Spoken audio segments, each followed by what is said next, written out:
Welcome back to your daily dose of discovery. Let's unravel today's intriguing question. Yes, you can smoke a 21 lb turkey, but it requires careful preparation and patience due to its size.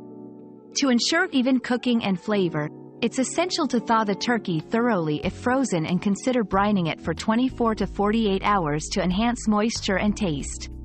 Smoking a turkey of this size typically takes 6 to 8 hours at 225 to 250 degrees Fahrenheit, depending on your smoker and the bird's internal temperature, which should reach 165 degrees Fahrenheit in the thickest part of the thigh for safety.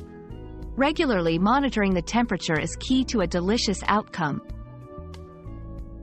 We've quenched today's curiosity, but there's always more to learn. Keep the curiosity alive by subscribing and joining us for our next adventure.